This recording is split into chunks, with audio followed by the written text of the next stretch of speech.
Hola, buenas tardes. Bienvenidos a la Institución Libre de Enseñanza. Muchas gracias a que nos acompañáis en el auditorio hoy, también a los que están siguiendo esta cuarta sesión del ciclo Plantar un libro, escribir un árbol desde casa, porque esto se emite en edaddeplata.org y también en el canal de YouTube de la ILE. Como digo, hoy tenemos esta cuarta sesión de un ciclo que se enmarca dentro de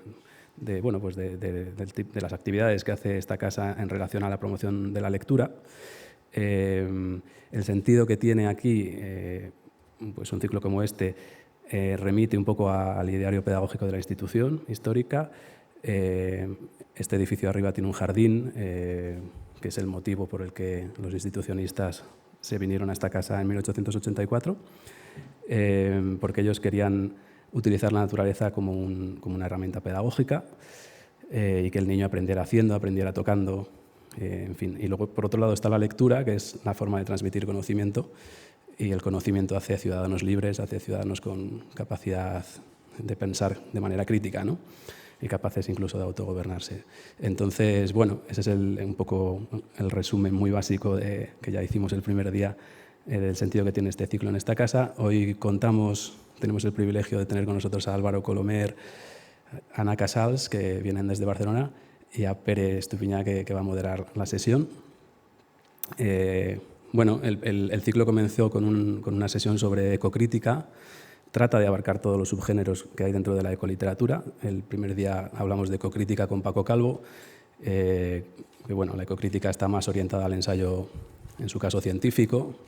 El segundo día se dedicó a la ficción climática con Cristina Morales y Aisa de la Cruz. Y el tercero, que fue el lunes pasado, hablamos de cómic con Miguel Brieva y con Ana Peñas. Hoy lo vamos a dedicar a la literatura infantil y juvenil, que en esta casa, que es un sitio pues bueno, en el que pues la educación es el corazón de todo, pues tiene todo el sentido, ¿no? Voy a presentar a Pere Estupiñá, que es quien va a moderar y quien va a presentar a su vez a los ponentes, porque también hay que presentarlo a él, claro. Pere es de Tortosa, nació en el 74, es bioquímico y escritor, y ha estudiado y escrito mucho sobre el funcionamiento del cerebro. Trabajó con Punset en redes antes de conducir el programa que actualmente presenta y dirige en la 2, que es El Cazador de Cerebros, con el que va a cumplir 100 programas, ¿no? Si no me equivoco, ahora en junio. También colabora semanalmente con A Vivir, que son 2 días, de la cadena SER, y es autor de libros como S igual a EX2, de 2013, El ladrón de cerebros, 2017, y A Vivir la ciencia, de 2020. Recientemente ha recibido además el premio CSIC, Fundación BBVA de Comunicación Científica, por introducir nuevas formas de llevar la ciencia a todos los públicos a través de distintos canales y medios como la televisión, la radio y los libros, y, según el jurado, siempre manteniendo el rigor y con un alto impacto. Así que muchísimas gracias, Pere, que sabemos que estás muy ocupado y bueno, que nos estés acompañando aquí, pues es también un privilegio para nosotros. Así que tienes la palabra. Gracias. Vale.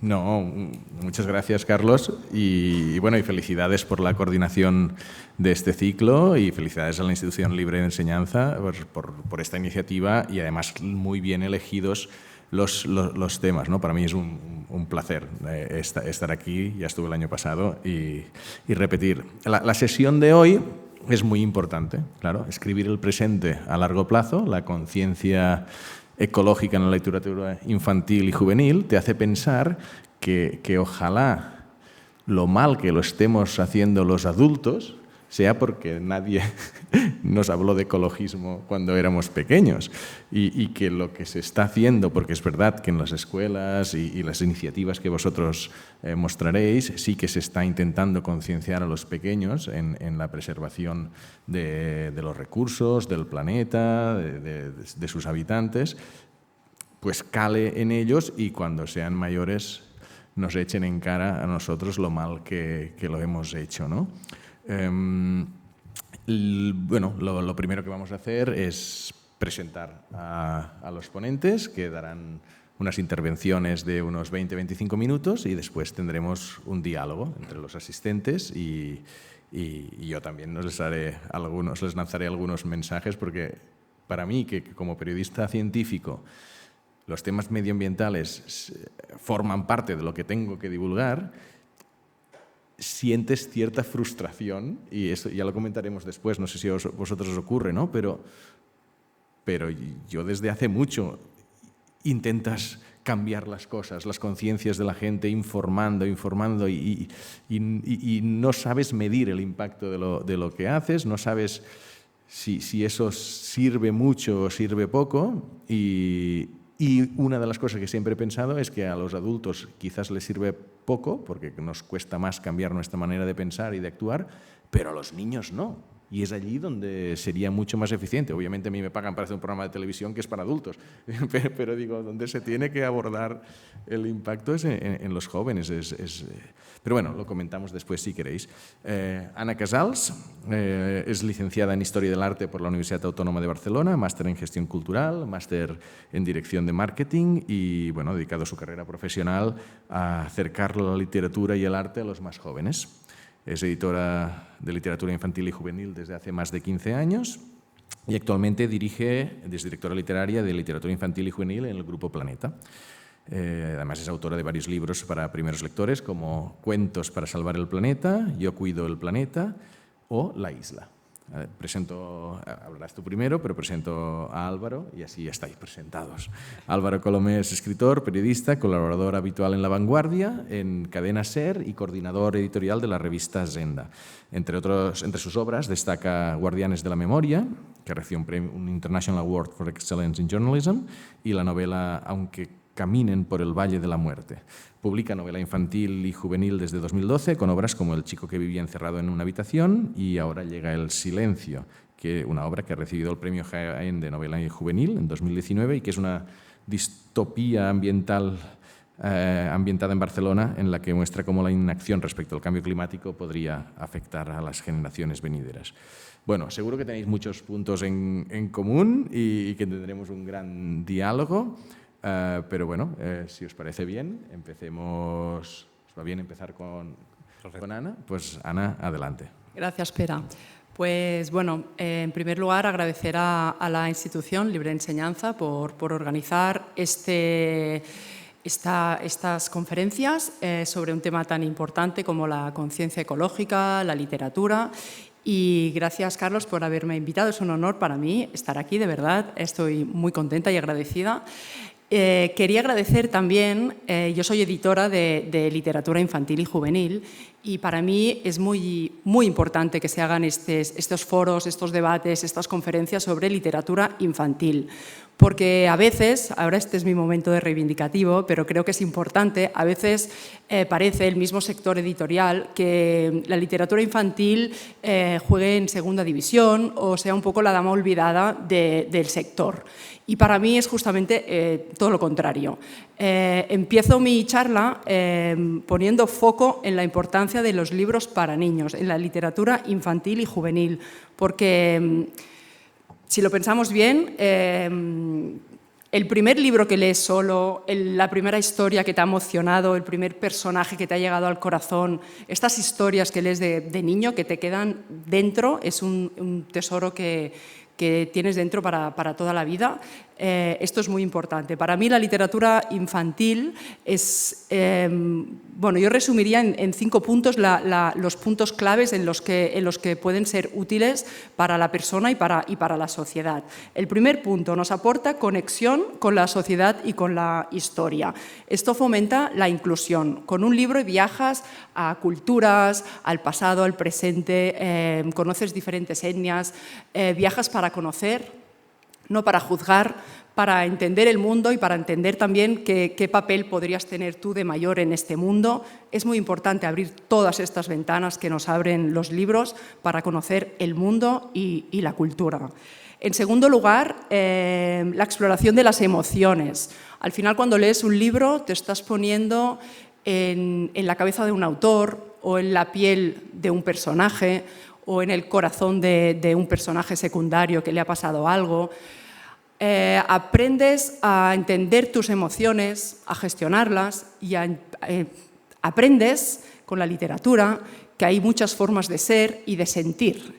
Empatizas con las personas. Empatizar con la gente es una cosa que todo el mundo tendría que llevarse dentro cuando lee libros infantiles. El tercer punto, y luego acabo con esta lista, pero para mí es importante empezar con esto, el desarrollo del lenguaje y la comunicación. Uno de los grandes problemas de hoy en día que enfrenta nuestra sociedad y nuestro país es los grandes problemas de comprensión lectora que tienen los niños. Los niños leen y no entienden lo que están leyendo.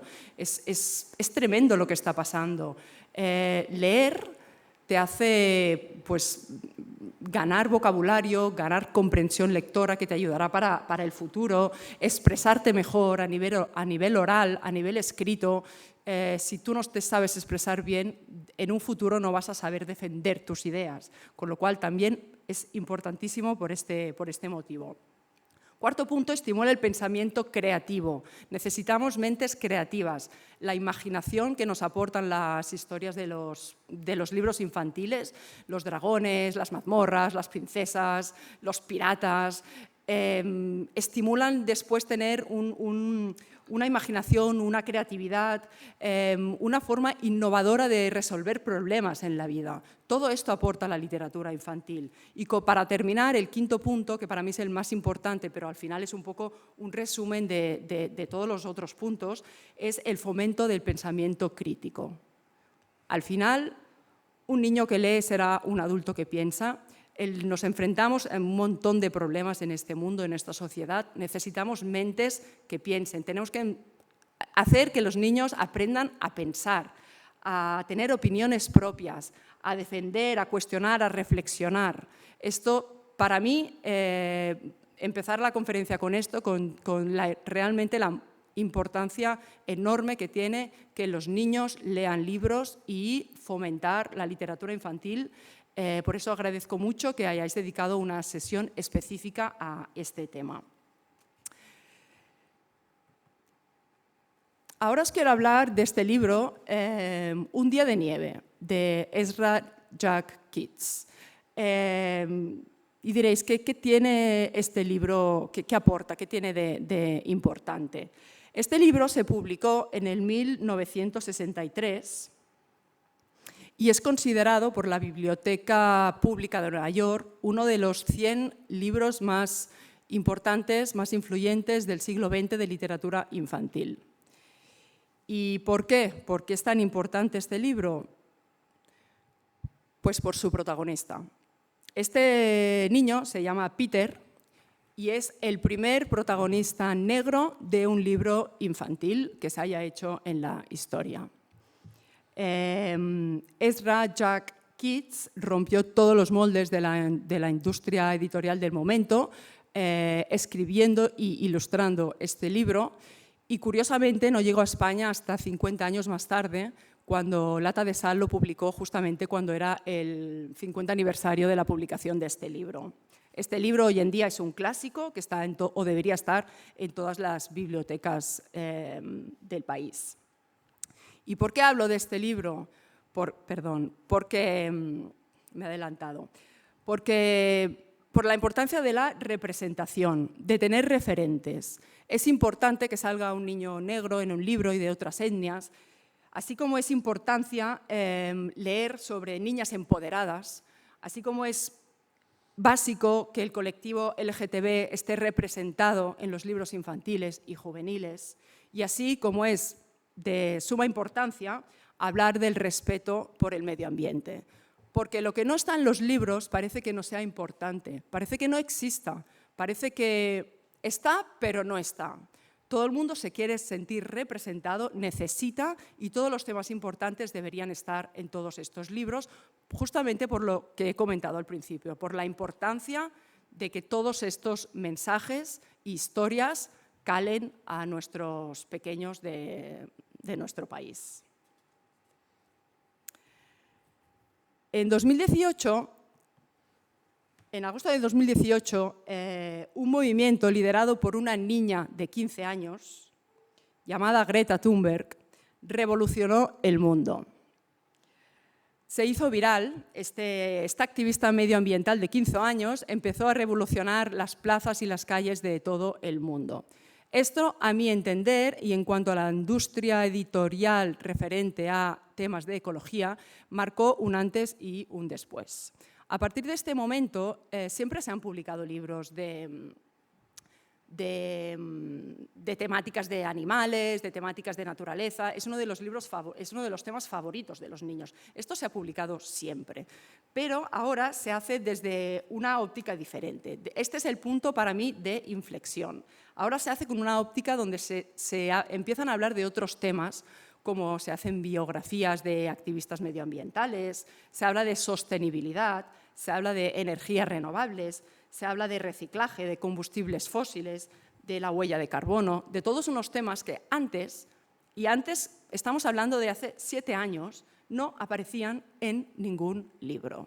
Eso es así. O sea, estoy hablando de literatura infantil. Sí que hay obras adultas que ya desde hace tiempo hablan de todos estos temas, pero si no me equivoco, tampoco tantísimos en los últimos no sé cuántos años. Entonces podemos decir que recientemente, en los últimos 6 años, se ha producido el boom de los libros que hablan sobre medio ambiente. Los booms se dan cuando hay un tema muy importante en la sociedad que preocupa, que como puede ser el feminismo, con el Me Too, que como puede ser Greta, que hace estallar un poco este tema a los medios de comunicación. No es que no existe, es que pasa a ser un tema que sale en las portadas de todos los periódicos del mundo. Esto es cuando un tema tiene una relevancia social y no digo política, porque de momento creo que los políticos tampoco están actuando mucho, pero sí social. Se empiezan a mover muchas cosas. La gente empieza a entender que tenemos un problema y que hay que pasar a la acción. Entonces, yo soy, bueno, como ha explicado Pera, yo soy editora de literatura infantil y juvenil y muchas veces bueno, estoy codo a codo trabajando con muchos autores sobre muchos temas. A mí el tema de la ecología es un tema que personalmente me toca, me emociona. En casa yo tengo 2 hijos, hablamos mucho. Mi pareja es un ingeniero dedicado a temas medioambientales y en casa son temas que siempre se habla mucho con nuestros hijos. Yo hace tiempo, antes del boom, empecé a explicar cuentos a mis hijos sobre temas medioambientales para acercarles a este tema. Entonces, un día, bueno, yo leía mucho sobre estos libros, había muchos libros informativos, se empezaron a publicar biografías y libros informativos, y de altísima calidad, me encantaban, pero yo echaba en falta un libro un poco más emoción, que conectara con el lector. Echaba de menos cuentos que te explicaran qué está pasando. No solamente libros informativos, sino cuentos que conectaran. Para mí, la clave estaba en llegar al corazón del niño. Un poco la tesis era, como dice Jonathan Safran Foer, hay que llevar la catástrofe climática del intelecto al corazón. Solo emocionando a los niños salvaremos el planeta. No hay que tener la teoría, hay que querer hacerlo, hay que amar el planeta y querer salvarlo. Entonces yo me propuse escribir este cuento y un día fui a mi compañero, que no se dedica a nada de esto, y le dije, Paolo, ¿quieres escribir este cuento conmigo? Porque yo necesito que yo quería hacer un libro de cuentos y que después de cada cuento hubiera unas páginas informativas. Para mí el libro ideal, entre comillas, porque es el que he hecho yo, no digo que obviamente no es el mejor, pero es el que yo he querido hacer de esta manera, es que por una parte tenga historias y por la otra información. No podemos renunciar a la información porque es muy importante que los niños estén informados sobre este tema. Así que yo organicé este libro de la siguiente manera. Es un recopilatorio de cuentos en el que cada cuento está dedicado a una de las problemáticas medioambientales a las que nos enfrentamos. Por ejemplo, el primer cuento es Un mensaje en la botella. Es un cuento sobre el mar de plástico. Es la historia de una ballena que un día encuentra una botella de plástico y no sabe qué es, cree que es otro pececillo, está por ahí nadando en la barrera de coral y habla con este animal que cree que es, porque ya no sabe qué es, y no le contesta, hasta que al final un día decide escribirle una carta, así que pone el mensaje en la botella. Y esta botella con el mensaje dentro irá viajando a través de las corrientes marinas hasta llegar a las manos de un niño. A partir de aquí, la historia continúa. El siguiente cuento está dedicado a la deforestación, la música de la selva. Y así, sucesivamente, cada cuento pone encima de la mesa una de las problemáticas medioambientales a las que nos estamos enfrentando. Un viaje en canoa, donde el castor es el protagonista, nos cuenta un cuento sobre la contaminación del agua. Después tenemos la abeja zum zum y el polen arcoíris, que nos cuenta sobre la extinción de los animales. Para mí un tema importante también es que los temas medioambientales, que a veces parecen muy enormes, muy grandes, sean cercanos a los niños. En lugar de hablar del elefante, que es un animal en peligro de extinción, se puede hablar de las abejas. Todos los niños tienen abejas a su alrededor. O del río o del mar, porque todos los niños tienen esto cerca, o de un bosque. No hacerlo tan lejano, porque una de las cosas importantes es que ellos se sientan partícipes del cambio, que ellos pueden poner su granito de arena. Y esto hace que las historias tengan que ser un poquito más cercanas al lector que las está leyendo. Y ya para terminar este libro, La casa del oso polar, que cuenta sobre el calentamiento global.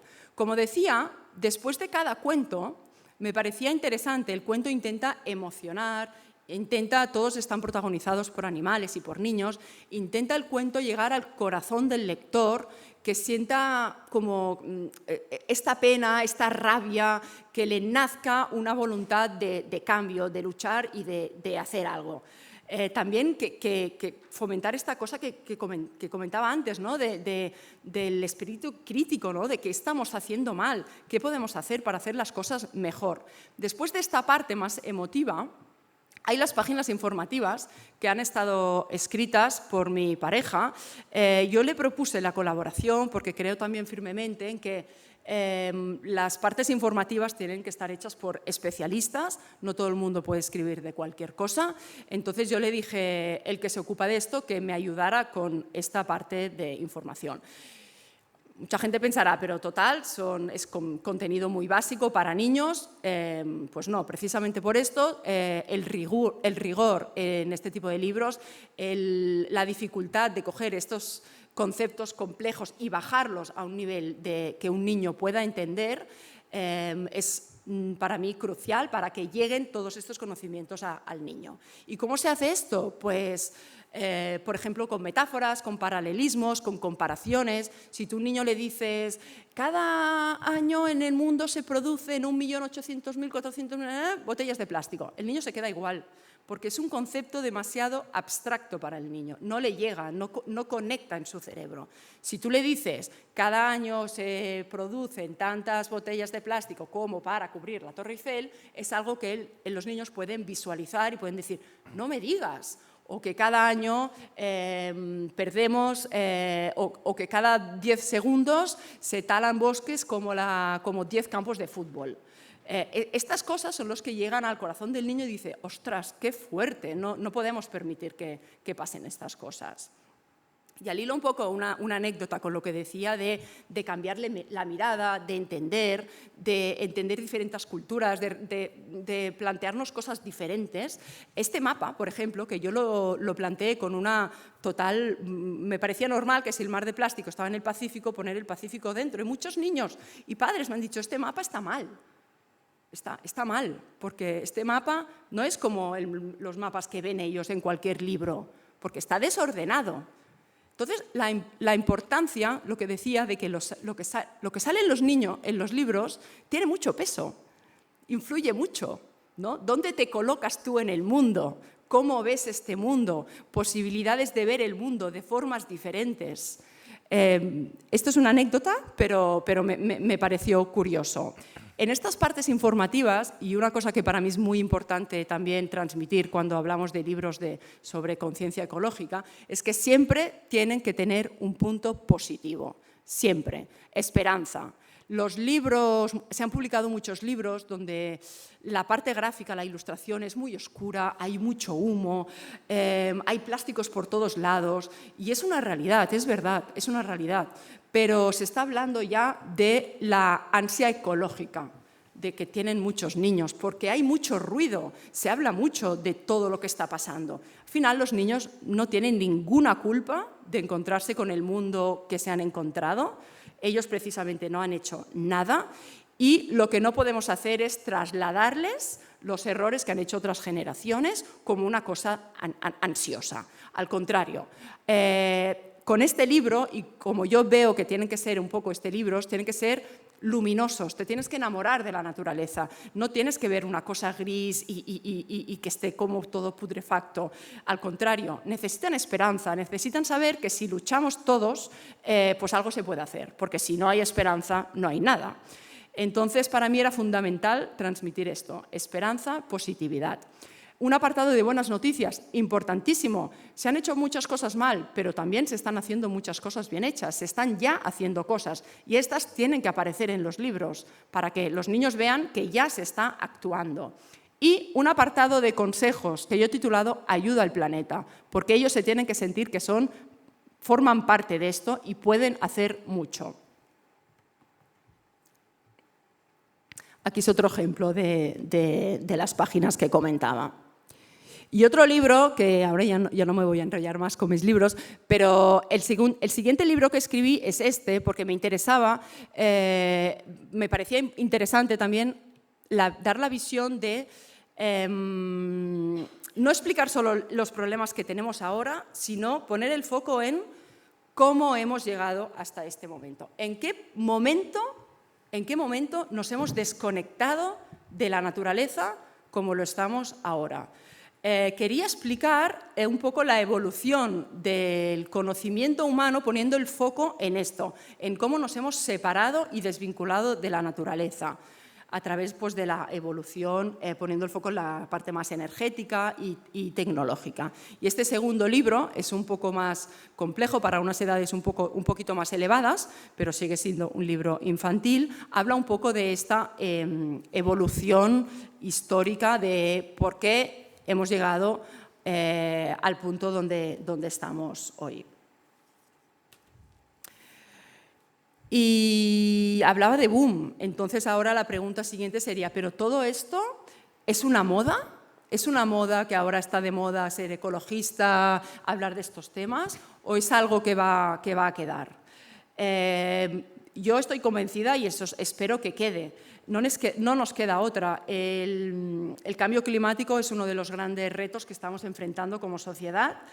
Y esto no es solo una moda, esto para mí es solo el principio. Estamos aprendiendo a hablar de estos temas, estamos aprendiendo a hacer libros de estos temas, estamos prueba, error, qué funciona, qué no funciona, qué conecta, qué no conecta. En 5 años seguro que estaremos hablando de otro tipo de libros completamente diferentes porque tendremos más información, habrá muchas más iniciativas, en los colegios se estará trabajando de otra manera. Esto acaba de empezar, no nos queda otra, es el principio, es solo el principio. El gran reto que tenemos, yo como editora creo que tengo una gran responsabilidad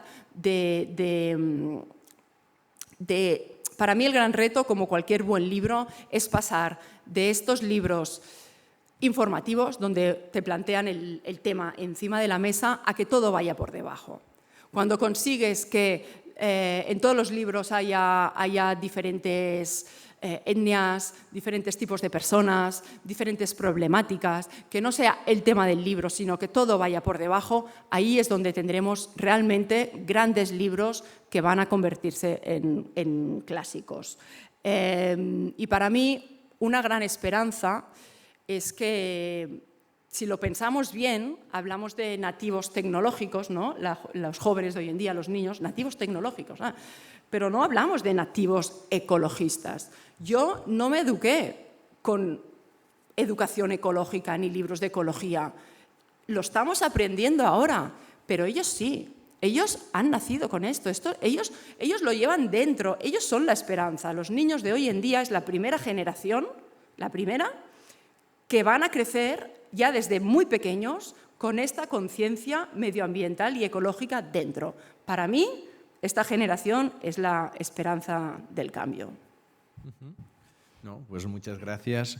No, o sea, antes de pasar a Álvaro, una pregunta rápida, porque claro, es que se te nota como muy motivada. O sea, tú cuando planteas un libro así... Perdona, que acabo ya, se pongo ya las gracias final. O sea, cuando planteas estos libros, lo que tienes en cabeza, en mente, es cambiar actitudes, ¿no? Totalmente. O sea, es decir, todo lo que escribes, cómo lo estructuras, es decir, el cambiar la actitud. Bueno, el llegar al corazón de los niños, el hacerles entender que, bueno, ellos ya nacen con la curiosidad y amando la naturaleza, pero a veces, no sé, conviene reforzar este mensaje. Los niños son puro amor, absorben mensajes, son positividad. Para mí es muy importante, pues esto, que las historias les lleguen al corazón y, por otro lado, decirles, es que tú puedes, claro. Aquí tienes toda la información que yo te puedo dar, pero ojalá tú seas capaz de hacerlo mejor que yo, que seguro, ¿no? Porque yo he puesto también mi pequeño granito de arena en el trabajo que hago como editora y como estos 2 libros que yo no me considero ni escritora, porque yo he hecho 2 libros, pero no es mi trabajo claro. principal. Mi trabajo principal es editar libros. Entonces yo intento que todos los libros que edito, todos estos valores estén, todos. Porque si no, ya no vamos bien. O sea, tú pero a veces te toca luchar un poco contra como editora, digo, contra un departamento comercial que a lo mejor dice, este libro lo posicionamos mejor porque venderá más, y dices, no, pero es que no aporta ninguna mejora. En adultos yo no me peleo porque es una guerra perdida, pero con los libros de autoayuda que venden un montón, contra los que... ¿Me entiendes por dónde voy, no? O sea, ¿te toca internamente defender esa integridad? Totalmente. Y obviamente también me toca publicar libros que igual no defiendo de una manera tan firme, ¿no? Pero procuro que haya una base sólida debajo de todos los libros en cuanto a mensajes, porque hay una responsabilidad muy grande detrás de un editor de libros infantiles. Por todo lo que decía, si yo le estoy dando mucha importancia a los libros infantiles, tengo que ser consecuente y plasmar esto en los libros que publicamos en la editorial. Claro, qué bueno, qué bueno. Nada, pues ya seguimos después. Álvaro, adelante. Bueno, muchas gracias y muchas gracias a la Institución Libre de Enseñanza por la invitación y luego ya charlaremos un poco. Yo tenía planeado, digamos, ir por un lado, pero el fin de semana pasado me tropecé con un libro que me ha hecho cambiar un poco la estructura de todo lo que iba a decir. Y bueno, que es precisamente este que compré aquí en Madrid, además, porque tuve que estar aquí la semana pasada, que es Mi madre y la música, de la poeta Marina Vietayeva, si lo pronuncio bien, una escritora rusa, no lo verán, pero bueno, pone eso, el título es Mi madre y la música. Y en este cuento, porque es un cuento muy breve, la poeta explica su infancia y recuerda, su madre era pianista, había sido discípula de Rubinstein, y su madre estaba obsesionada con que sus hijas fueran también músicas, ¿no? Y las hijas, pues como siempre pasa, pues salieron cada una pues, por donde quiso, ¿no? Y una de ellas, Marina, cuenta que su madre pues, se empeñaba en ponerla cada día delante del piano 2 horas por la mañana y 2 horas por la tarde, porque a la niña se le daba bien lo de tocar el piano. Otra cosa es que ella sufriera, que no lo estuviera disfrutando, porque además decía que tenía una gran dificultad ella en que se trasladaran las notas a las teclas. Había un gap entre las notas y las teclas que ella decía que ella notaba que con la literatura no le pasaba, que no había un gap entre las letras de su cabeza y lo que ella escribía. Pero sí que había un gap físico incluso entre las notas que están en la partitura y las teclas que están abajo, ¿no? Y entonces, hablando de esto, hay un momento en el libro en el que ella dice que no entendía por qué los pianistas tenían que mirar las partituras, que por qué no las memorizaban y hacían directamente el salto de la cabeza a las manos, digamos que era como más práctico, hasta que de golpe se dio cuenta, como niña que era, bueno, no se dio cuenta, o sea, se imaginó que, y lo dice prácticamente así, estoy parafraseando, que las notas en las partituras son como gorriones que están en las ramas del pentagrama y que saltan, cada vez que tú las llamas, saltan a la tecla, toca el gorrión la tecla y luego vuelve al pentagrama, ¿no? Es una visión de niña, un juego, digamos, pero que estaba muy bien porque me hizo recordar otro libro que leí hace tiempo, El planeta inhóspito, de David Wallace Wells, en la editorial Debate, que, bueno, aparte es un libro dramático porque explica el futuro que se viene, digamos, con todo el desastre ecológico que tenemos, pero hay un momento en que el ensayista se para y dice, pero hay un problema además cultural con el cambio climático. Dice, y él pone el ejemplo, dice, y es que seguramente en 2 o 3 generaciones los niños no van a entender por qué los cuadros impresionistas tienen los árboles naranjas, porque las estaciones ya serán totalmente diferentes y entonces los árboles a lo mejor no se ponen naranjas para ellos, digamos, ¿no? Y entonces mirará toda una generación futura los cuadros impresionistas, bueno, Monet, Degas, tal, bueno, todo el equipo, y no entenderá, igual que ahora ya nos cuesta a todos ver el impresionismo, porque el impresionismo siempre ha sido un poco puñetero, las cosas como son, digamos, ¿no?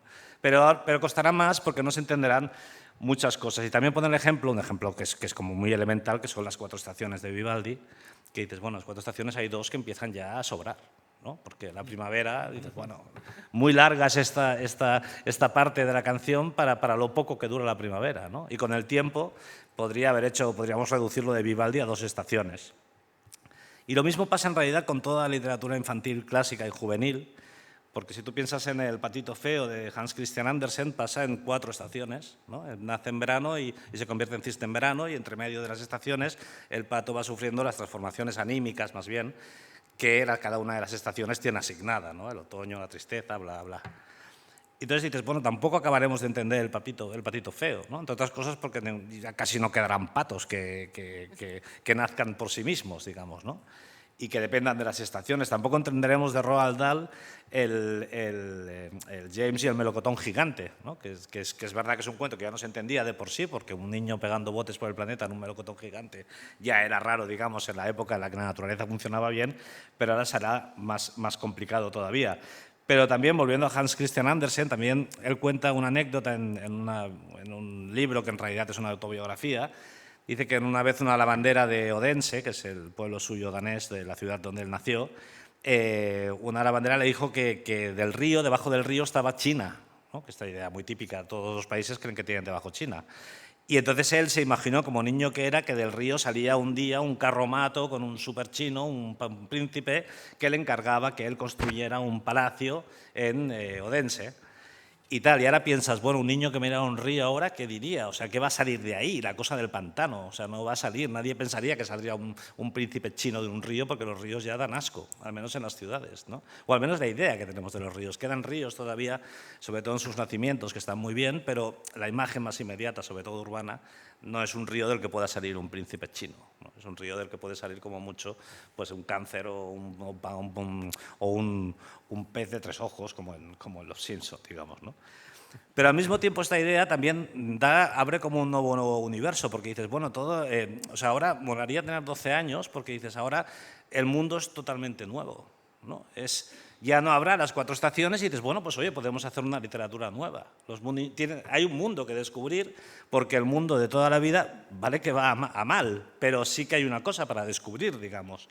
Y además eso de que va mal es relativo, porque yo tengo un libro, no infantil, el de Guardianes de la Memoria, que has citado tú, que es un libro de viajes por Europa a 5 lugares europeos marcados por hechos históricos. 5 lugares que cuando mencionas el nombre, la mera mención hace que todo el planeta piense en un único hecho, como Auschwitz, Chernóbil, Lourdes, Guernica, y ahora no me saldrá el quinto, pero bueno, hay un quinto que tal. Yo quería hacer el viaje, hacer el libro internacional, lugares de todo el planeta, pero los editores son muy tacaños y solo me dieron dinero para que lo hiciera por Europa, que aquí también se puede sacar un debate. Y entonces cuando fui a Chernóbil, ya sabéis que, no voy a contar lo que pasó en Chernóbil, que es un poco de perogrullo, pero sí que, recordad que hay un área de unos 30 kilómetros afectada de radio alrededor de la central nuclear, pero a 3 kilómetros está la ciudad de Pripyat, que Pripyat fue construida en paralelo a la central nuclear, que todo el mundo habla de la central nuclear, pero en realidad eran 4 centrales nucleares, más 2 que estaban ya en construcción, más 2 de proyectos, en realidad iban a ser 8. Y entonces construyeron una ciudad al lado para los trabajadores. Era una ciudad estupenda, porque trabajar para Chernóbil era como un honor para los ingenieros de la época o para todo el mundo de ese ámbito laboral. Y entonces todo era gente joven, la media edad de la ciudad eran 20 años, o entre 20 y 25, perdonad. Vivían 25.000 personas, había una tasa de nacimiento de 1.000 niños por año, porque bueno, todo el mundo era joven, todo el mundo tenía un futuro prometedor, todo el mundo trabajaba en lo mejor del mundo y, bueno, y estalló la central. Y entonces en 3 días, en un día se ordenó, como eran todos soviéticos y muy ordenados, que se evacuara la ciudad, se evacuó la ciudad.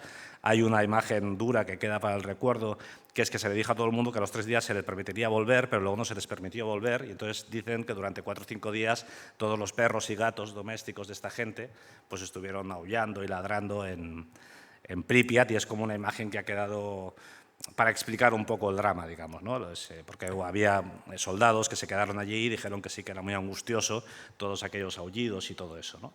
Pero ahora cuando tú vas a Pripyat, bueno, aparte del día 1 de mayo, 4 días después de la explosión nuclear, se iba a celebrar el Día del Trabajador, el 1 de mayo, y se había construido una noria y un parque de atracciones estupendo para la gente de allí, y ese no llegó a usarse, y ha quedado también para el recuerdo la típica foto de Pripyat con la noria oxidada ya en la actualidad, pero que sigue ahí y está ahí, ¿no? Entonces, cuando tú vas a Pripyat, aparte de estar haciendo una estupidez tremenda, pero bueno, yo también fui joven y hacía estupideces, lo primero que descubres, que es muy curioso, es que a la naturaleza le da igual que nos la carguemos, porque como acabaremos muriendo nosotros, la naturaleza volverá.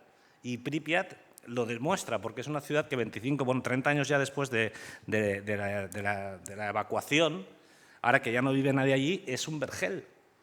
La naturaleza ha vuelto con una fuerza extraordinaria. De hecho, lo llaman la paradoja de Chernóbil, que es decir, cómo en un lugar que teóricamente está contaminado, donde no debería haber vida, hay una salvajada de vida tan bestia. La respuesta es porque no está el ser humano. Porque los animales han vuelto, los árboles, en la ciudad tú ves escalinatas de, iba a decir de iglesias, pero claro, lógicamente iglesias no, pero bueno, escalinatas, donde en medio de la escalinata ya ves un retoño, que está saliendo un árbol en medio de los escalones, que se ha abierto paso entre el cemento y empieza a salir, digamos, ¿no?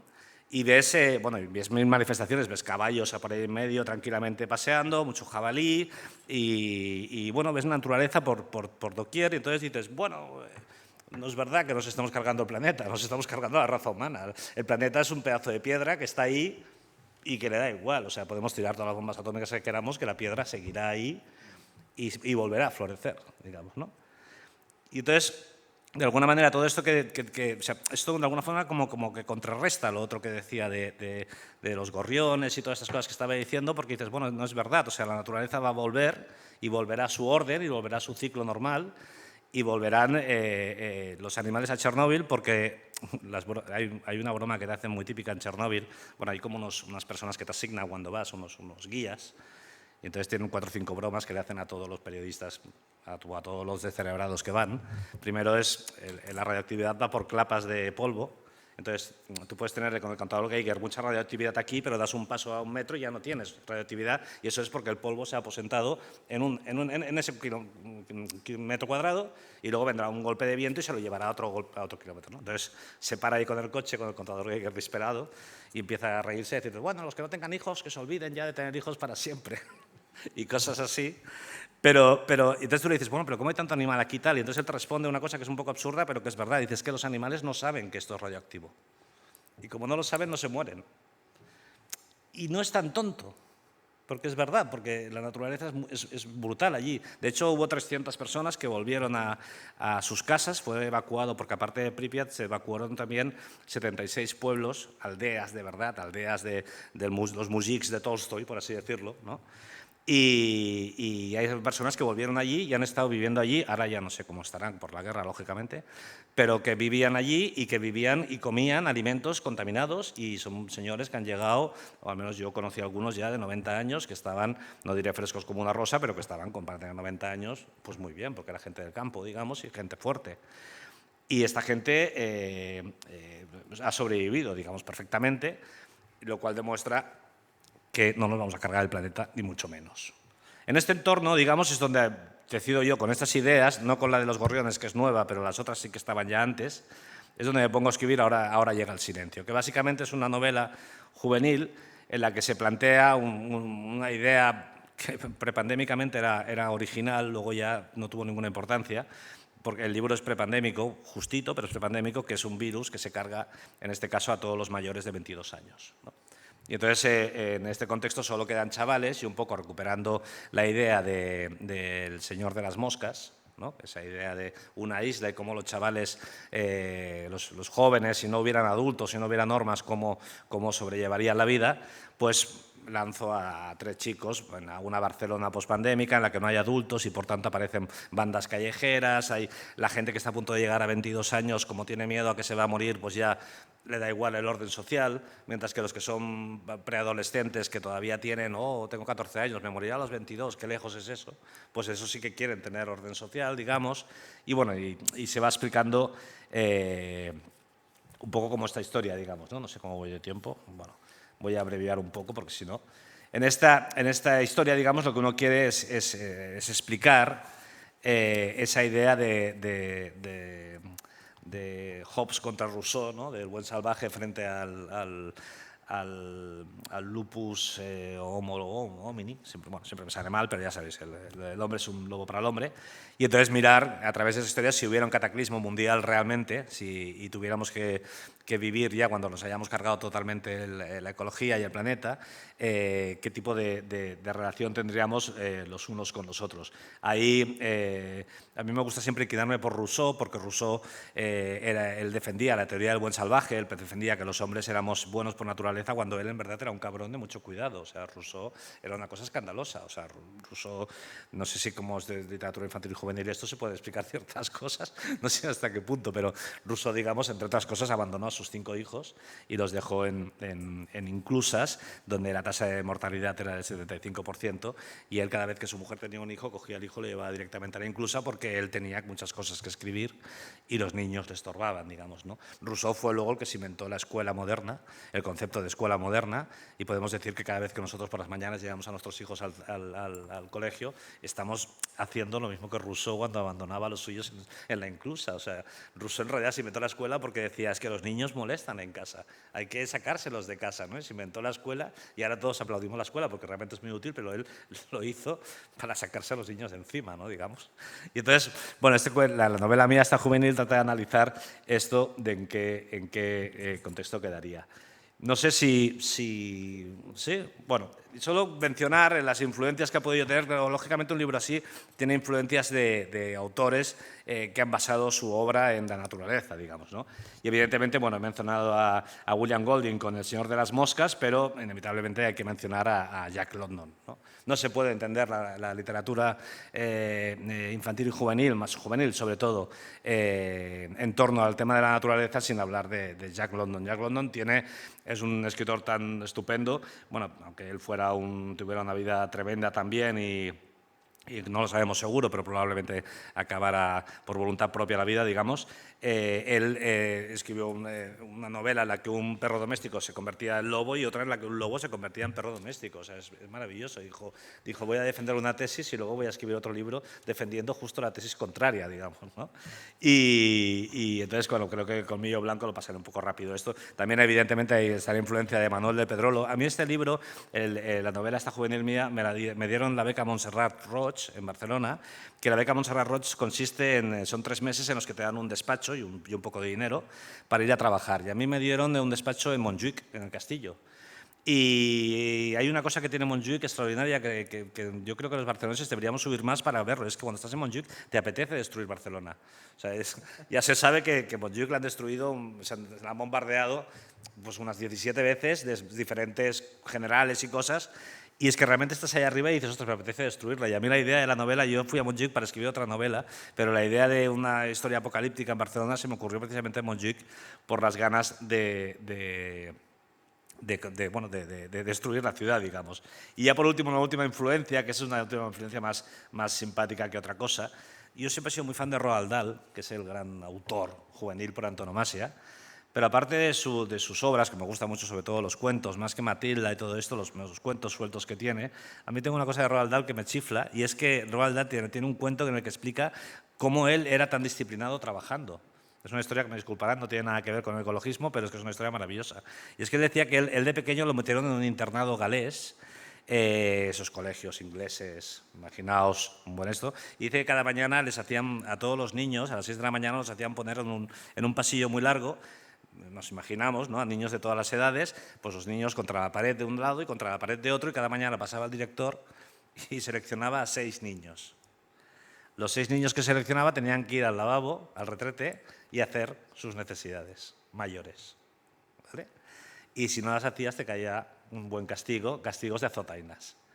Entonces él explicó toda la vida que, claro, que era un sufrimiento tremendo, porque eran muchos niños y solo le tocaba 6, pues el terror de que te tocara, porque claro, no podía no apetecerte.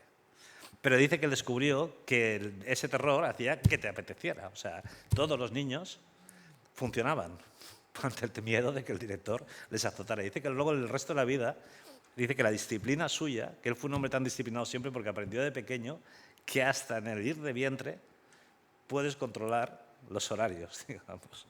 Y no tiene nada que ver con esto porque es una historia que me encanta explicar. Y bueno, tengo alguna cosa más, pero yo creo que ya me pasó. Pero entonces, el tema del cambio climático tú lo utilizas como un elemento para construir una historia. Sí, yo reconozco que mi intención cuando escribo no tiene una finalidad de cambiar algo. No la tiene. O sea, por supuesto, ¿no? Si voy a charlas a colegios y si algún niño me sale con este tema, pues me alegro mucho de que haya pasado. Pero no es la finalidad real mía última. No me pongo a escribir pensando en que voy a hacer algo bueno por el mundo.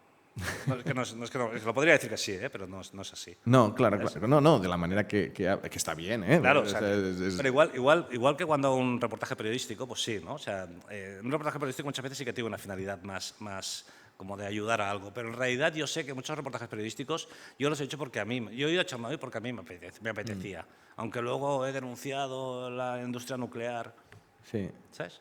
Claro. Hay que ser. Sí. No, hay un punto en lo que decías, que es obvio que no nos vamos a cargar el planeta. Porque el planeta seguro que no. Es más fuerte. Hay seres dentro del planeta que una vez se extinguen para siempre. No, totalmente de acuerdo. Claro, la naturaleza sobrevivirá y si hablamos de milenios y centenares de miles de años, pues aparecerán nuevas especies y cuando nosotros no estemos, pues quién sabe cómo será. Además, con una mirada paleontológica ves que pero no hay que salvar a todas. Yo no digo que sí. ojo, claro. Que digo que yo no escriba, digamos, con una idea como ética en mi cabeza muy marcada, no significa que no quiera que se arregle el mundo, que todo vaya bien, mucho cuidado. Además que digo que yo me interesa más la aventura, en esta novela juvenil de unos chicos en un ambiente, me interesa más Mad Max por lo divertida que es la película Mad Max que no por el drama ecológico que tiene detrás. Exacto. Claro. Como obra de ficción, yo no veo Mad Max pensando en el planeta se ha hundido. No lo hago así. Claro. Luego sí que puedo hacer esa reflexión, pero no es la inicial en mí. Y luego, a ver qué os parece. Tú, Ana, planteabas una cosa que yo creo que hay una cierta discusión que yo no sé si está solucionada. Yo tengo una mentalidad muy empírica, muy de decir, oye, a mí me gustaría que alguien, porque vosotros lo podríais hacer, pero también lo podría hacer algún departamento universitario, de que midiera el impacto que tiene en los niños, en las actitudes, no solo en los conocimientos, sino en las actitudes, en la lectura de libros así. ¿Te consta que se haya hecho o...? No me consta que se haya hecho un estudio riguroso sobre el impacto real, con métricas y con información, pero yo estoy convencida que el impacto que tienen los libros en general a los niños es enorme, es tremendo. Ya sean los de aventuras, de cualquier cosa, tienen impacto. Entonces, si hay mucho libro sobre una temática y hay muchos niños que están leyendo sobre una temática, sobre un tipo de ficción, un tipo de género, un tipo de tal, esto crea un impacto.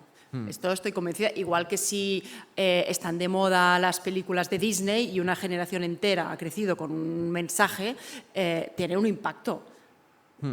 Esto no tengo ninguna duda. De ahí la responsabilidad de los creadores de contenido dirigido a niños.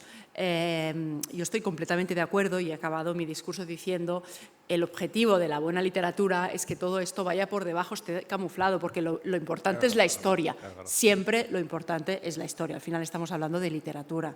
Pero cuando hablamos de historias para niños, creo que los que nos dedicamos al sector, yo no digo los creadores, al sector, tenemos una cierta responsabilidad, porque al final estamos un poco decidiendo lo que se publica y lo que no. Y ahí estás creando, estás generando un contenido que ojo, ¿no? Hay unas red flags que para mí, bueno, no sé, publicar una novela juvenil sobre abusos de no sé, pues ojo, lo tienes que hacer muy bien, porque todo esto tiene repercusiones, porque hay una persona detrás que le está llegando un mensaje. Y este mensaje, bueno, es un mensaje. Entonces, hay mensajes positivos, negativos, que se pueden interpretar.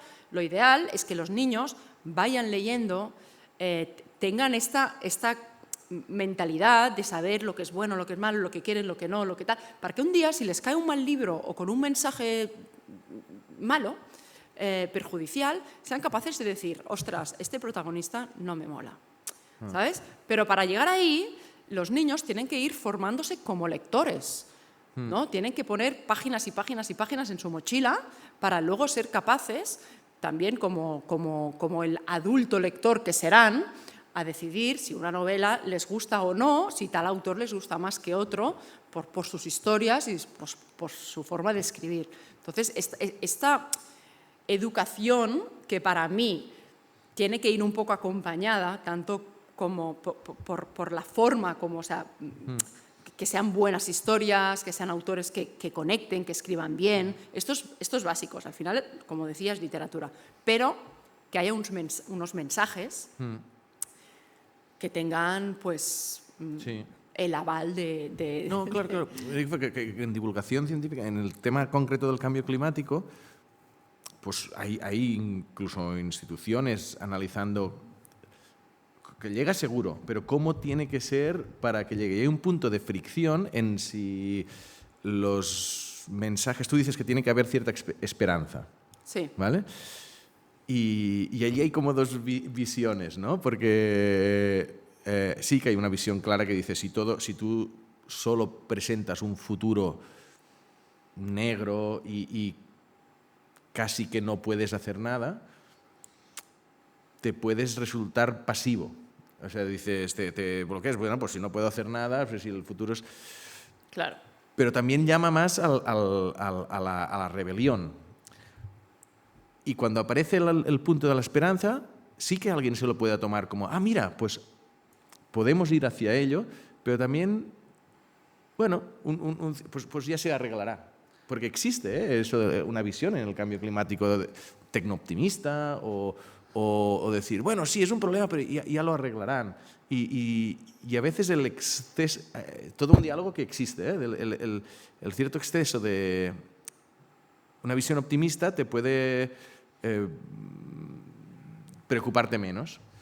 Claro, yo digo que obviamente hay que informar bien, con datos rigurosos que son preocupantes. Es que yo no digo engañar a nadie, pero hay que informar y hay que aportar la parte de problema-solución, porque si no hay solución, no actúo. Esto que dice ella, en realidad en las distopías se está viendo mucho, porque las distopías tradicionalmente, las juveniles sobre todo, aunque sean consumidas por adultos, las distopías por defecto casi todas son juveniles, digamos. O sea, Terminator, digamos, es juvenil, aunque luego la vean adultos, digamos. Siempre se ha vendido la idea de ser autores mirando a ver quién describía un futuro peor, ¿no? Esto ya desde mediados del siglo XX. Y entonces el camino ha sido ahí, pero desde hace unos años, y esto además se está hablando mucho, está saliendo lo que llaman el hop punk, ¿no? La esperanza, ¿no? Que son escritores que dicen, bueno, en vez de romperme las neuronas para ver el peor final posible, ¿no? Para ver qué nuevo Terminator inventamos, ¿no? Voy a escribir una novela en la que ponga todo mi empeño en explicar una historia en la que se soluciona el problema.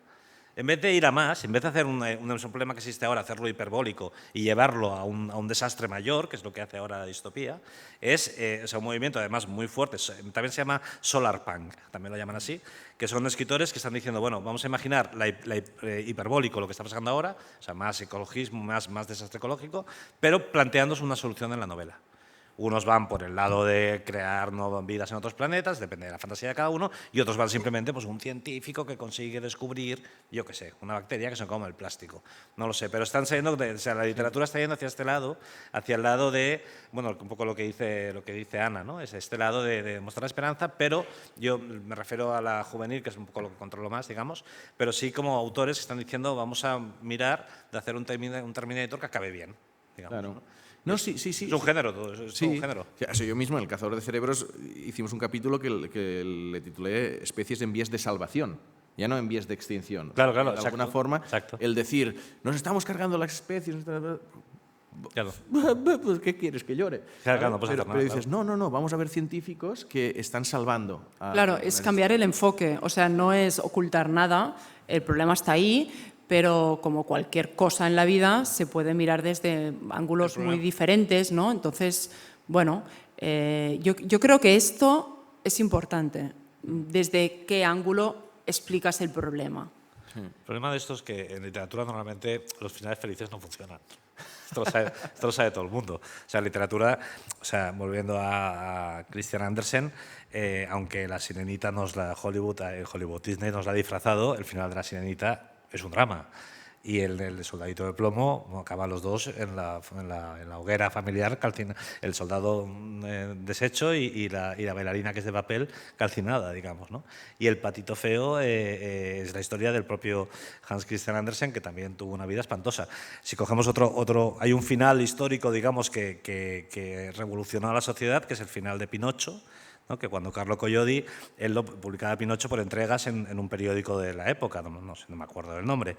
Y entonces Collodi odiaba a los niños. Era un hombre que además, o sea, lo dejó escrito, que los niños eran unos seres que molestos, que hacían ruido, que eran maleducados y que molestaban. Y entonces él cogió a Pinocho y lo ahorcó, ¿no? O sea, la historia real acababa con Pinocho ahorcado. Pero entonces los niños no me acuerdo si era Milano, no me acuerdo dónde era ahora, pero bueno, los niños hicieron una manifestación en la puerta del periódico. O sea, un grupo de niños protestando porque habían matado a un personaje literario. O sea, estamos locos, digamos, ¿no? Esto ahora no pasaría ni en coña. Entonces, y luego recibió muchas cartas el director del periódico también, se supone de los padres de estos niños, y entonces el director cogió de la oreja a Collodi, que Collodi era un loco mujeriego y bueno, un desastre de hombre, con deudas y, o sea, no tenía nada de autor infantil, por así decirlo.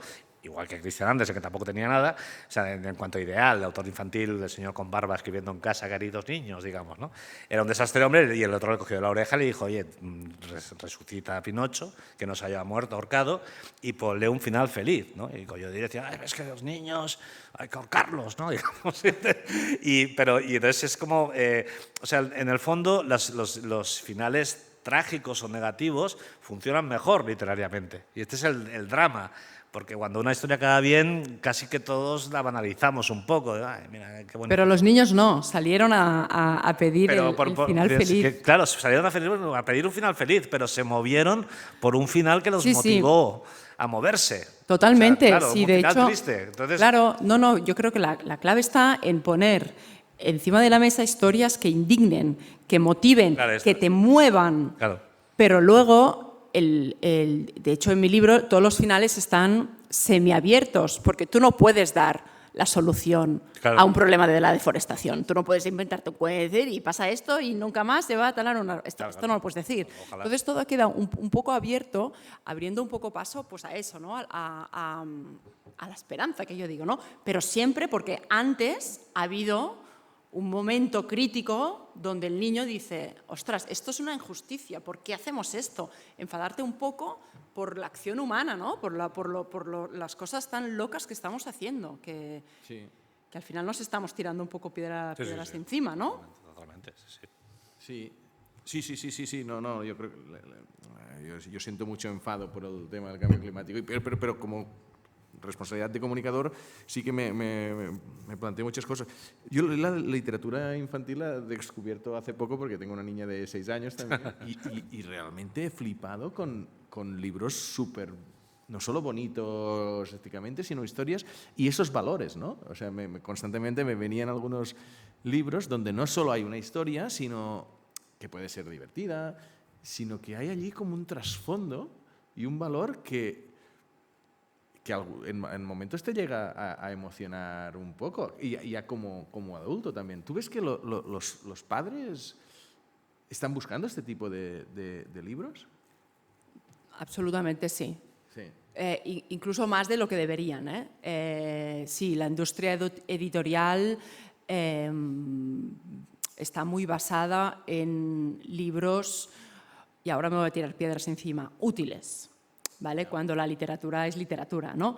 Y eso es así, ¿vale? Entonces, yo lo que defiendo es esto, ¿no? Que claro que la literatura es útil porque es un canal tan potente para transmitir, pues lo que decía, emociones, valores, culturas, cosas, que es muy fácil transmitirlo por ahí, llegar al niño, explicarle cosas complejas a través de un cuento, situaciones que igual dices, ostras, esto no sé cómo explicárselo, este cuento me ayuda, es muy útil. Obviamente, un buen libro tiene que estar por encima de querer enseñar, ¿no? Por eso digo que se tiene que buscar un punto en el que el libro, para mí, no puede transmitir cosas negativas, ¿vale? Precisamente por el poder que tiene y el impacto que puede hacer sobre esta persona que lo está leyendo, pero respetando por encima de todo una buena historia, siempre. Entonces, es el equilibrio un poco al que nos enfrentamos los editores de infantil, que nuestra labor es un poco diferente al de adulto, que el adulto ya es como es, ya está formado, ya tiene su criterio o no, pero es su responsabilidad. No tienes por qué tú, editor, educarlo, ¿no? Claro. Yo creo que ahí hay una diferencia importante en la labor del editor de infantil y obviamente el editor de literatura para... A mí me da más miedo entregar un cuento infantil, tengo también cuentos infantiles por ahí publicados, y me da más miedo el criterio del editor de infantil que el de adulto. O sea, me da más miedo que pase la criba del relato. Tiendo a pensar más que me va a rechazar el de infantil porque puede haber cosas en el relato que yo no vea y que en un momento dado, pues por además en una época como la que vivimos, ¿no? Que hay que andarse con pies de plomo con todo, digamos, que puede haber criterios que yo no vea. Yo veo los criterios lógicos de ver, pero puede haber otros. Por ejemplo, me acuerdo una vez con una editora me dijo que había un perro en el cuento y me dijo que bueno, es que en el mundo árabe los perros pues no acaban de funcionar y entonces ellos querían traducían muchos cuentos en el universo árabe y que si podía quitar el perro, digamos, ¿no? Entonces hay unos criterios que, claro, dices, bueno, estos no sé, algunos ni se te ocurren. Y luego habrá otros, digamos, que tengan un carácter más moral, porque sepan que las escuelas se cabrean como monas si se habla tal tema. Bueno, las asociaciones de padres, ¿no? Ahí tienen una opinión tremenda, todos ellos. Entonces yo siempre voy con un poco más de miedo. Es cierto que como el cuento infantil pues es más rápido de escribir que una novela para adultos, lógicamente, pues bueno, un rechazo es menos doloroso por el tiempo invertido, más que nada. Pero el temor, porque yo sé que ellos tienen... Bueno, hay un montón de consideraciones que no es una época nada fácil para ser un editor de infantil y juvenil. Bueno, es que no debe serla, con toda la... Claro. O sea, se incide más. Claro. El editor de infantil incide mucho en la obra. Mucho, muchísimo. Trabajas, como yo he empezado diciendo, sí, yo trabajo codo a codo con muchos autores. Claro. Mucho, o sea, versión 1, versión 2, versión 3, versión 4. Sí, es muchísimo. Se trabaja mucho así, se construye un poco. Obviamente partimos de una idea original de un autor, de una historia, pero no se entrega un manuscrito que ya va a misa. No. Esto es muy diferente, ¿no? Hay autores de adulto que obviamente no les puedes tocar ni una coma porque es su obra, ¿no? Y es absolutamente respetable. Pero en el mundo de la edición infantil trabajamos de una forma bastante diferente, sí. Claro. ¿Y hasta qué punto tenéis vosotros la idea y buscáis a alguien que os la escriba? Muchas veces. Sí. Es decir, este libro lo vemos, que un libro así Muchísimas veces, muchísimas. Tenemos una idea, vemos que hay un hueco, que hay un tema que se está y que falta material, buscamos un autor que pueda hacerlo y se lo proponemos. Muchas otras veces, pues obviamente recibimos millones de manuscritos que leemos, analizamos y seleccionamos para la publicación, pero la mayoría de ellas van bastante editados. Y cuando tenéis, por ejemplo, una idea medioambiental, ¿os resulta más fácil intentar buscar un autor que sea experto o decir no, que sea un buen escritor y que se asesore? Depende de lo que quieras explicar. Si es un libro informativo, por supuesto lo tiene que hacer un experto. Bueno, para mí es imprescindible. Si queremos un libro de historias, pues buscamos un autor más literario. Depende del enfoque que queramos dar al libro. No sé si de las intervenciones que habéis tenido queréis preguntaros cosas. Ostras, ahora dicho así, no sé, te voy a preguntar qué hay que hacer para publicar en el Planeta. No, es una broma. ¿Qué hay que hacer para publicar en Planeta? No, yo con lo que he dicho básicamente estoy de acuerdo con todo. Yo quería apuntar otra cosa que no tenía nada que ver, que es una tontería también, que yo soy muy de tonterías. Pero es que otro día escuchaba a Millás diciendo que bueno, no lo decía así, pero un poco de lo que podías deducir tú de lo que estaba diciendo él era que si los cuentos infantiles son historias con animales y con transformaciones a veces mágicas, que la metamorfosis de Kafka debería ser un libro infantil total. O sea, hay un animalito, hay una transformación, hay todo lo que tiene que tener un libro infantil.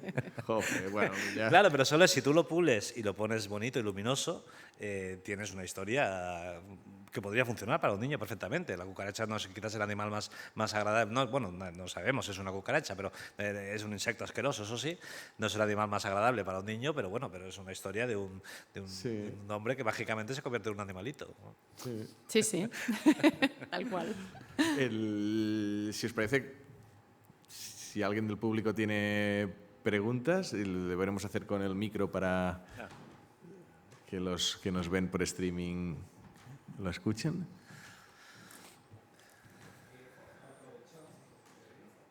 No. O sea, te oímos, pero yo creo que no va. Bueno, te oímos.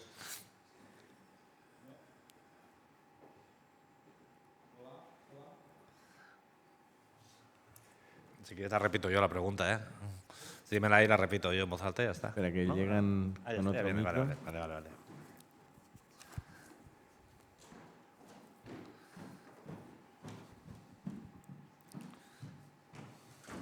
Gracias. Ahora sí, ¿no? Bueno, aprovechando que está, Pera, ¿no? y Ana, ¿no?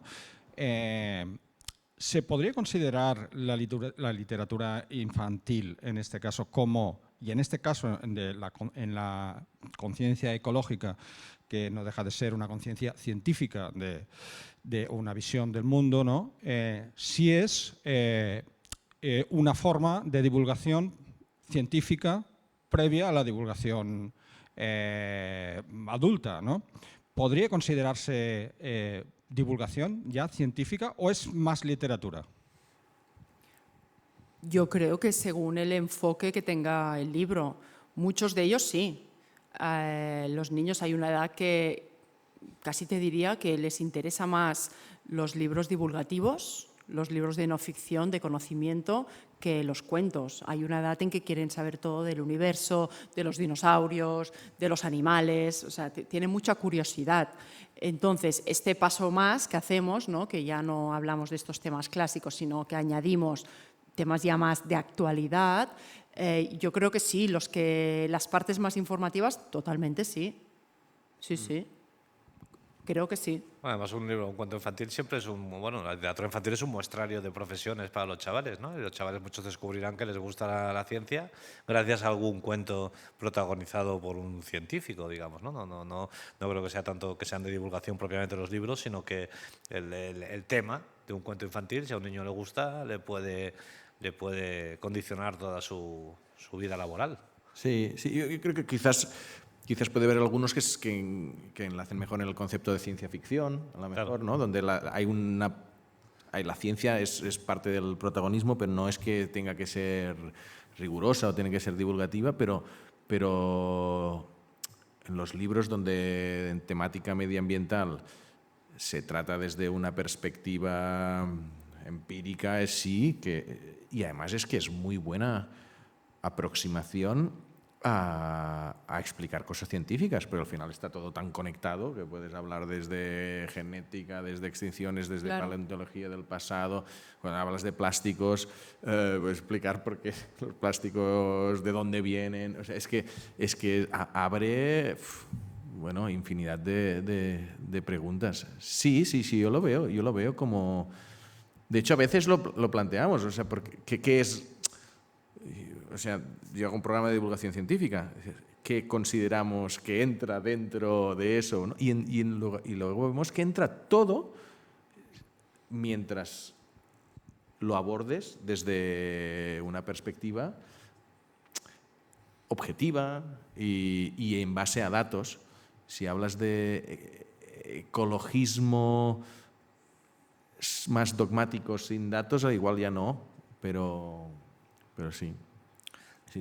De cualquier modo, todo lo que va a condicionar que un niño se incline por una profesión o por otra, normalmente, y bajo mi experiencia, viene de los padres y de los profesores.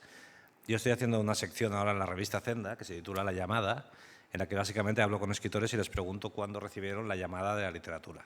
No de Dios, sino de la literatura. Es decir, cuándo decidieron ser escritores y por qué. Ninguno de ellos, por el momento de los entrevistados, me habla de un libro, porque normalmente la decisión de la profesión que quieres hacer en la vida es previa, digamos, si es de ser escritor, es previa a la llegada de los libros, digamos, clásicos a tu vida. O sea, tú decides ser lo que quieres ser escritor, a lo mejor con 7 años, pero hasta los 13 no descubres el libro que te transforma como lector, digamos, ¿no?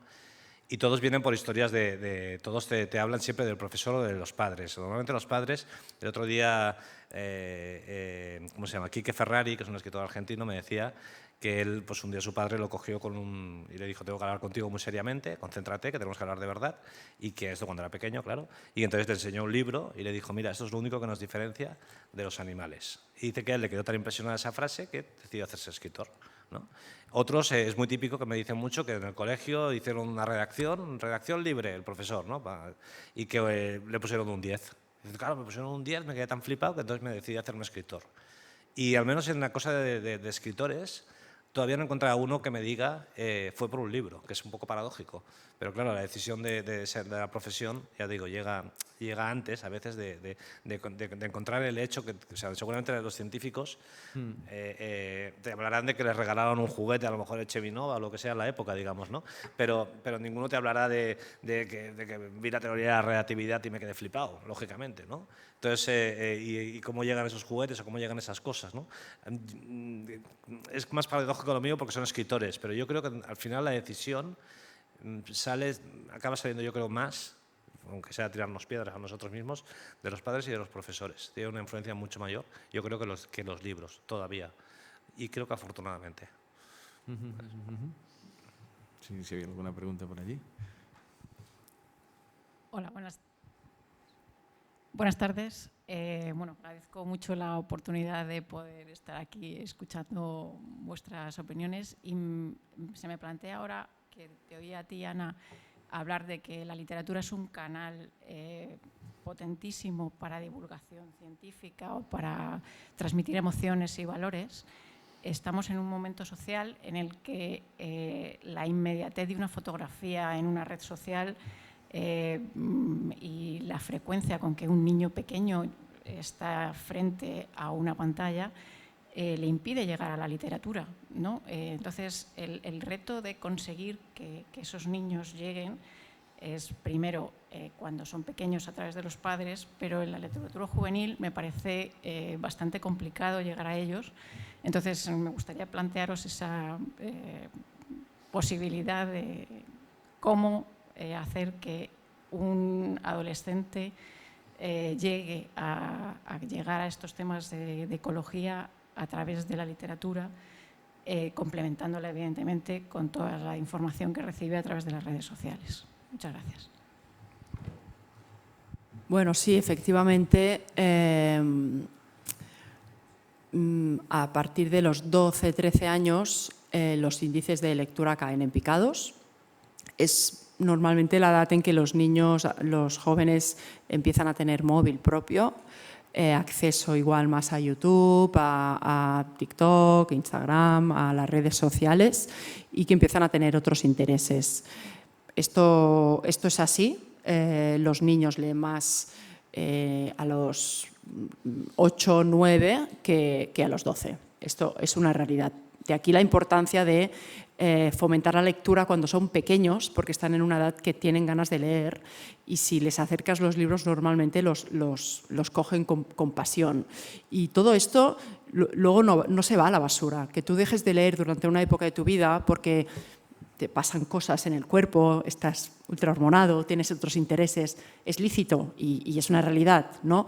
Pero todo lo que tú has leído forma parte de ti. Y yo quiero pensar que cuando ya te acercas más a ser un adulto, ¿no? A los 18, 17, 18, 19, vuelves a conectar con la literatura, con el placer de leer, con el placer de leer historias que te aporten más que horas y horas mirando vídeos en TikTok. Dicho esto, no critico obviamente las costumbres de los jóvenes, faltaría más, les ha tocado vivir en la época que les ha tocado y ya está. Pero sí es verdad que ahí hay un reto. También es verdad que los jóvenes, cuando decimos que no leemos, es que no leen lo que los adultos quieren que lean. Porque en realidad leen en Wattpad, leen en otras plataformas, leen otro tipo de literatura, otro tipo de historias, y ellos lo que necesitan es conectar con el autor. En estas edades, los jóvenes quieren leer historias escritas por jóvenes, no escritas por adultos. Necesitan conectar a nivel generacional.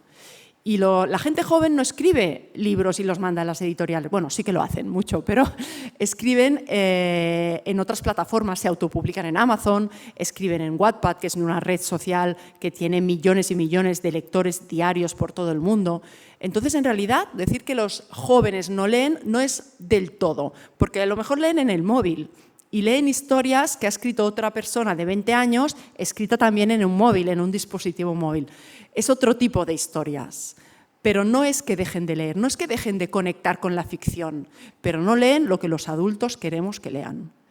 Y bueno, tarde o temprano, si no han dejado de leer, también es importante que lean de pequeños por lo que yo decía de saber qué quieres, quién eres, qué te gusta leer, ser crítico.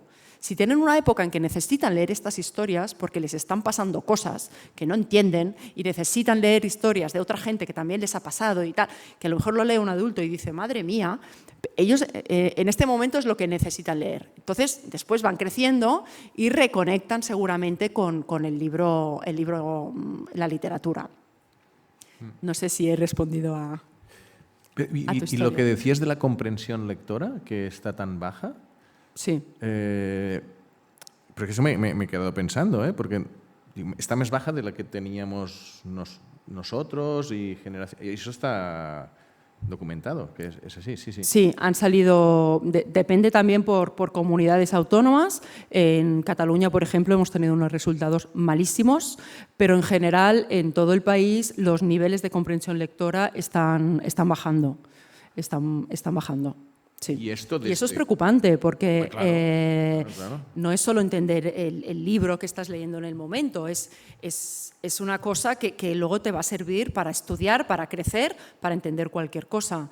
Así que para mí es una preocupación real que la gente que tiene poder en estos ámbitos debería actuar de alguna manera. O sea, que sí que leen, pero estás diciendo, sí que leen otras cosas, pero entonces la comprensión lectora es... Lo de la comprensión lectora va a los niños, ¿eh?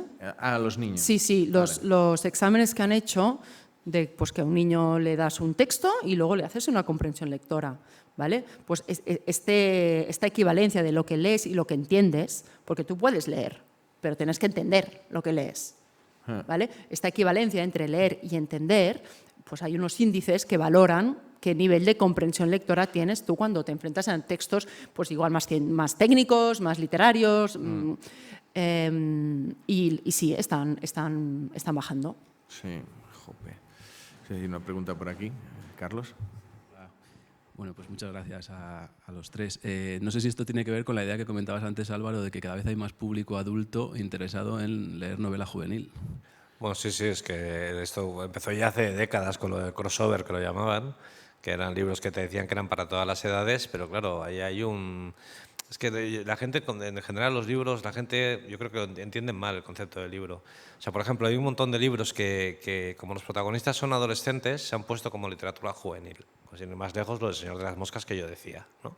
Es que están protagonizadas por chavales de 12 años. Bueno, pero oiga, ¿usted se ha leído este libro? O sea, este libro no es juvenil, obviamente. O sea, hay una carnicería en esa isla, digamos, ¿no? Pero como está protagonizado por niños, pues se asume así. El Mecanoscrito del Segundo Origen también no es una novela originariamente para chavales tampoco. Lo que pasa es que como los protagonistas son chavales jóvenes también, pues es no de literatura infantil. Y eso ocurre también a la inversa. Cualquier novela que esté protagonizada por adultos no se ve como literatura juvenil, porque qué chaval quiere leer una novela que está protagonizada por un adulto. Eso le parece lo que tú dices, eso le parece que no va con él, digamos, ¿no? Es un señor mayor que le pasan cosas de mayor, digamos, ¿no? Entonces, hay una falta de comprensión. Entonces, luego, si sumamos la bajada de la comprensión lectora, que ahora ha bajado mucho, pero ya lleva décadas bajando. Sí, sí. Esto es paulatino. Y seguramente nosotros, respecto a nuestros abuelos, somos unos cazurros, digamos, ¿no? En ese terreno. Seguramente ellos nos verían como que tenemos un nivel cultural muy bajo.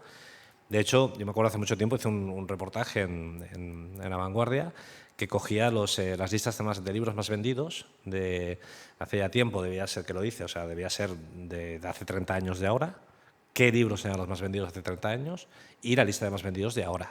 Y bueno, espectacular, ¿eh? O sea, la bajada era general de todo, o sea, pérdida de literatura nacional. Antes se leía casi todo lo que sería la nación. O sea, antes tenías las listas más vendidos, era Juan Marsé, Vargas Llosa, bueno, no sé, los del momento que hubiera, digamos, Rafael Chirves, tal, no sé qué. Ahora es todo, casi todo extranjero, bestseller de bajo nivel y en tanto en no ficción como no ficción. Y entonces los de hace 30 años dirán que los de ahora son unos zotes, los lectores de ahora, no los jóvenes, sino los lectores de ahora, porque es que realmente las listas de más vendidos delatan una bajada del nivel brutal. Pero claro, esto a la vez es un crecimiento de la industria editorial. Claro, antes no se publicaba tanto y entonces se publicaba, si alguien publicaba Juan Marsé, la editorial iba a muerte por Juan Marsé a defenderlo y vamos a colocar Juan Marsé en todos los hogares españoles. Ahora esto no pasa. Ahora, digamos, si hay un autor extranjero que tiene más ventas, pues la editorial puede enfocarse hacia ese autor extranjero que tiene menos nivel, porque todo lo que tiene más ventas es porque tiene menos nivel. Eso es en general. Los programas de televisión con más audiencias son los que tienen menos nivel, los libros con más lectores son los que tienen menos nivel, porque el colectivo siempre tiene un nivel cultural menor que sus individualidades, ¿no? Entonces, si hacemos criterios de masivos, de venta masiva, el nivel bajará de todo. Y entonces un chaval ahora se podrá leer a lo mejor un libro y llegar al final y decir, ostras, lo he entendido todo, soy un tipo estupendo, pero es que en realidad no está viendo que es que el libro es pazotes. Es un libro para niños, bueno, para gente con un nivel cultural muy bajo. Pero como es el libro que está vendiendo, pues todo el mundo lo aplaudirá. Entonces yo creo que sí, que es una mezcla de todo. Es un poco así, sí. Claro, claro. Y es que el plan de la editorial es... Firmas. Sí. Claro, es que los planes de las editoriales es coparlo todo con lo que más vende, claro, es así. Claro, Quedan 3 minutos y medio, no sé si... Sí, yo voy a aprovechar para defender un libro. Este es El hombre que plantaba árboles, que no sé si alguno lo conocerá. Es un libro de Jean Giono. Jean Giono es un libro que es juvenil. No es un cuento que se lo puede leer cualquier edad porque es muy sencillo. Es la historia de un hombre que durante la Primera y Segunda Guerra Mundial se dedica a plantar 100 avellanas al día en un páramo desolado y cuando se muere es el bosque más frondoso de toda Europa. Y creo que es una historia muy simple. Todo el mundo le pidió a Jean Giono que por favor revelara quién era este hombre. No era nadie, él se lo había inventado. Él le encargaron este libro. Dijeron, oiga, escriba un libro sobre una persona memorable, real. Y él se inventó este hombre, porque bueno, un escritor, y dijo, a mí que me den la pasta y hago lo que quiero. Y entonces se inventó esta historia, al final de su vida él dijo que reconoció que no existía este pastor. Pero es un libro que además él, la editorial sí que supo que no existía el hombre, entonces rechazó el libro y él lo publicó en la revista Vogue, creo que era Vogue, en los 60 debía ser esto, y lo que hizo después es donar los derechos. Anunció a todas las editoriales que él daba los derechos, los donaba, que podía todo el mundo publicar este libro gratis. Y es un libro que se convirtió enseguida en un éxito de ventas, lógicamente, porque era gratis. Los editores dijeron, tate, aquí hay un libro gratis, vamos a publicarlo. Pero es un libro que ha alcanzado un valor enorme dentro de la literatura en general, y en el tema que nos afecta del ecologismo, creo que en su simplicidad, porque es una historia muy tonta, nunca sabemos por qué este pastor hace esto. Simplemente es un pastor que no tiene nada más que hacer y se dedica con un cayado de hierro, bueno, un palo de hierro, hace un agujero, tira la bellota y la pisa con el pie. Y sigue, y otra, y otra, y otra. Y se muere, y el hombre se muere. Tiene un final muy bonito porque es una muerte muy plácida y no hay reflexión sobre el qué, pero bueno, es un hombre que ha creado un bosque, ¿no? Se puede morir como quiera. Y entonces, les recomiendo este libro, es un gran libro. Ana, no sé, ¿quieres una última reflexión? Nada, que ha sido un placer realmente compartir con vosotros esta charla y nada, que muchas gracias una vez más por invitarnos.